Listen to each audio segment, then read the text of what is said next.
Assalamualaikum warahmatullahi wabarakatuh. Saya Asyad Abdullah Rasid dari UIN Syekh Wasid Kediri, peserta PKDP Kementerian Agama Republik Indonesia tahun 2025, PTP UIN Said Ali Rahmatullah Tulungagung. Mari kita ikuti proses pembelajaran berikut.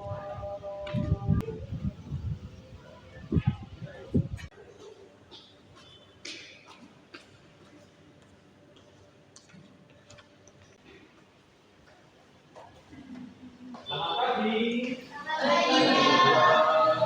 Terima kasih. Gimana kabarnya? Baik. Assalamualaikum warahmatullahi wabarakatuh. Waalaikumsalam warahmatullahi wabarakatuh. Baik, mata kuliah kita pada hari ini dengan berdoa bersama-sama membaca surah Al-Fatihah atau Al-Quran dengan harapan semoga proses belajar kita lancar dan semoga apa yang akan kita pelajari hari ini dengan tema-tema tertentu bermanfaat bagi kita di bagaimana agama. Al-Hadirin Al-Fatihah. A'udzu billahi minasyaitonir rajim. Bismillahirrahmanirrahim. Alhamdulillahi rabbil alamin. Ar-Rahmanir Rahim. Maliki yaumiddin. Iyyaka na'budu wa iyyaka nasta'in. Ihdinas siratal mustaqim. Siratal ladzina an'amta 'alaihim ghairil maghdubi 'alaihim waladdallin. Alhamdulillah, terima kasih. Semoga proses belajar kita hari ini berjalan dengan lancar. Amin. Semuanya sehat, teman-teman? Sehat. Oke, sebelum kita mulai pelajaran kita pada hari ini, kita fokus semangat dulu, kita fokuskan pikiran. Tapi sebelum kita fokus pikiran, saya bacakan dulu sekaligus mengingatkan mana yang belum hadir, gitu ya. Kelas apa ini? Kelas A. Julian Dwi Sapitri. Hadir. Oh, nggak hadir, Mbak? Najwa Nafisa. Finurika Sofa. Hamzah Farobit, bebas. Muhammad Ilyas, bebas. Terus Silvi Lentang Hidayah. Terus Arina Sabia. Firda Nuraini. Sinta Trisha Rahma. Baik. Sebelum kita mulai masuk pada bulan kita, tema hari ini kita coba untuk fokus dulu ya. Oke, ikuti saya. Tepuk 1, tepuk 1, tepuk 2, tepuk 1, tepuk 2. Benar sekali. Sekarang kelas. Tepuk 1, tepuk 13. Berapa jumlahnya? 13. Tepuk pramuka. Jumlahnya berapa? Nah itu 13. Kenapa tadi tidak tepuk pramuka? Itu ya. Oke, terima kasih. Tepuk tangan kita semuanya. Ya. Baik, kita mulai. Tapi sebelum kita mulai tema hari ini, saya ingin tanya dulu, apa tema kita atau apa yang kita bahas pada pertemuan kemarin? Siapa yang masih ingat? Silakan angkat tangan. Belum kita mulai? Jawab. Oh iya, namanya siapa Mas? Hamzah. Gimana? Tema kemarin apa?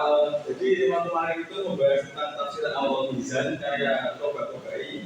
Tafsir ini banyak menjadi rujukan tafsir Nusantara Yaitu tafsir al-misbah karya Ibnu Rajab. Terima kasih. Benar ya, masih kan semuanya? Kalau tak ingat ya, sekarang ingat ya. Sudah ingat, terima kasih. Kemarin tafsir Al-Mizan gitu ya. Qobani yang banyak sekali dikutip oleh Ibnu Rajab.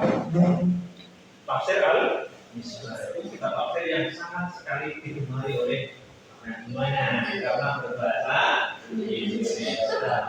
Oke, kita mulai untuk masuk pada materi ini, yaitu tafsir fi Dhilalil Quran dengan bacaan basmalah. Bismillahirrahmanirrahim. Teman-teman semuanya, tujuan pembelajaran tafsir fi Dhilalil Quran dalam mata kuliah sejarah tafsir klasik dan kontemporer. Tafsir Dhilalil Quran ini masuk kategori tafsir kontemporer. Tujuannya adalah agar sampai semuanya mahasiswa menguasai teori dan analisis dengan mengembangkan kemampuan berpikir tingkat tinggi berupa kemampuan menganalisis metode penafsiran tafsir klasik kontemporer dan pendekatan yang berbasis pada nilai-nilai keislaman dan ke-Indonesia. Oke, tafsir di Dhilalil Quran. Sekarang kita mulai. Ada yang sudah dengar kitab ini? Sudah dengar? Saya baru ngomong kok nggak dengar. Sudah ya? Siapa pengarangnya? Pengarangnya adalah saya tutup. Itu orang. Pengarangnya saya tutup. Ini orang. Ini kita. Ini orang. Kenapa ada gambar ini gambar apa? Penjara. Kenapa? Karena dia mengarang tafsir di dalam Quran ini di antara bagian daripada kitabnya disusun di dalam. Kalau kita ingat di Indonesia, kita kaitkan dengan Indonesiaan ya, kita ingat siapa? Pengarang tafsir yang kondisinya tidak jauh beda dengan saya tutup siapa? Ya bukan dengan nama tafsir Al-Azhar. Jadi dinamika kehidupan dalam menyelesaikan atau menyusun karya tafsir yang fenomenal itu ada dinamika yang penuh dengan kegelisahan dan kesedihan. Kemudian dari maknanya fi Dhilalil Quran. Ini adalah dinasti doa tahunan. Ada berlindung. Namanya orang di bawah tahunan itu berlindung. Nanti di bawah tahunan ada Quran. Oke, kenapa Pak di bawahnya ada Quran? Tafsir itu logis. Ya ini ada korelasi pengembangan. Bukan hanya penafsiran, tetapi ada penafsiran yang berbasis intuisi dan berbasis logika. Yang merupakan karakteristik saya tutup dalam Dhilalil Quran ini, cara menjelaskannya itu adalah menyentuh hati, kemudian bisa diterima oleh akal. Saya bahasakan dengan tafsir ini bergenre atau berkarakteristik tafsir intuitif logis. Itu sebuah penelitian itu juga tentang intuitif logis, sehingga saya masukkan intuitif logis itu pada penafsiran ini, di mana tema yang akan kita bahas ini salah satu sumber referensinya bersumber daripada apa yang telah saya teliti. Jadi munculnya tafsir Dhilalil Quran itu karakteristiknya dengan metode penyajian menyentuh hati, mungkin dapat diterima oleh akal. Saya bahasakan dengan intuitif. Sehingga nanti menjadi sebuah pendekatan baru dalam maksudkan tidak hanya bil maksud, tidak hanya bil ro'i, tidak hanya hermeneutis, tidak hanya mantiki, nuzuli, maqasidi, ada pendekatan baru nantinya apa? Pendekatan intuitif, logis. Itu hasil daripada riset yang saya lakukan sehingga saya masukkan kepada bagian tema perkuliahan pada ini. Coba kita lihat. Tafsir Dhilalil Quran meskipun tadi kita bahasakan sebagai tafsir kontemporer yang logis gitu ya, kontemporer yang diroi. Tapi coba kita baca di situ. Ketika dia memaknai Bismillahirrahmanirrahim, wal bad'u bismillah wal adabul ladzi alqallahu nabi sallallahu alaihi wasallam fi awwal man anzala al-Quran fi fatwa wa qawluhu ta'ala iqra bismi rabbikal ladzi khalaq. Tadi kita bahas bahwasanya tafsir fi Dhilalil Quran itu adalah tafsir kontemporer. Kalau tafsir kontemporer kepada sumbernya adalah diroi atau dengan akal. Kita lihat di sini. Maksud saya tutup ini maksudkan bagaimana? Bismillahirrahmanirrahim yang maksudkan dengan وهو قوله تعالى اقرأ باسم ربك الذي اقرأ باسم ربك وهو الذي يتقي maka tidak ditasawwur dalam Islam. Maksudnya apa? Saya tutup dalam diri dalam doa meskipun berbasis seperti logika, tapi ketika menafsirkan dia tidak hanya menggunakan logika, tapi juga menggunakan ayat Al-Quran yang lainnya dalam menafsirkan ayat Al-Quran. Dalam apa? Dia tidak hanya berbasis seperti tapi juga ilmu. Oke, sampai di sini pembahasan tentang tafsir di dalam Quran mulai biografi, deskripsi, metodologi hingga pada untuk penafsirannya ada yang dipertanyakan dari teman. Silakan tanya. Oke, makanya apa Mbak? Oke, silakan Mbak Amina, silakan ditanyakan. Apa permasalahannya? Apa hubungannya tafsir di dalam Quran dengan Indonesia? Oke, terima kasih. Pertanyaan sangat bagus sekali. Menurut saya itu berpikir keras ya untuk menjawab. Yang pertama adalah kondisi yang hampir serupa dialami oleh pasar Nusantara yang bernama Prof. Hamka atau Bima atau Tafsir Al-Azhar. Cara menafsirkannya adalah menggunakan realitas sosial. Jadi fakta sosial atau kehidupan masyarakat ini menjadi sajian atau sumber penafsiran media. Ketika menafsirkan tidak hanya berbasis Al-Quran, hadis, logika, dan juga kondisi masyarakat sekitar. Di mana masyarakatnya itu cenderung masyarakat desa yang memotivasi saya untuk mengangkat derajat mereka. Sekarang kita masuk pada bagian yang kedua yaitu penugasan. Tugasnya adalah diskusi. Silakan kelompok yang bertugas mendapat tugas bagian tafsir Al-Quran. Silakan langsung cepat kita lakukan diskusi bersama. Assalamualaikum warahmatullahi wabarakatuh. Waalaikumsalam. Kami dari kelompok 1 akan mempresentasikan tentang karakteristik tafsir Fiqh Al-Quran. Tafsir Fiqh Al-Quran ini ditulis dalam rentang waktu antara tahun 1952 sampai dengan tahun 1965, jadi sekitar 13 tahun. Beliau sempat merevisi ke-13 juz pertama tafsirnya pada masa penanganannya yang panjang. Tafsir ini membawa saya untuk mempelajari berbagai kesan Islam yang diemban melalui risalah Nabi Muhammad SAW.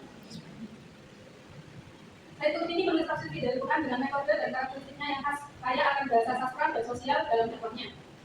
Menyeru dan mengajak dengan gaya bahasa yang indah, saya tutup dapat menyelesaikan tafsirnya dalam udara dengan antusias dan semangat dalam menulis karya tafsirnya, dengan cita-cita untuk memberikan warisan yang terbaik untuk generasi yang akan datang. Nah, dari penjelasan Pak Tasya, tadi apakah ada teman-teman yang bertanya?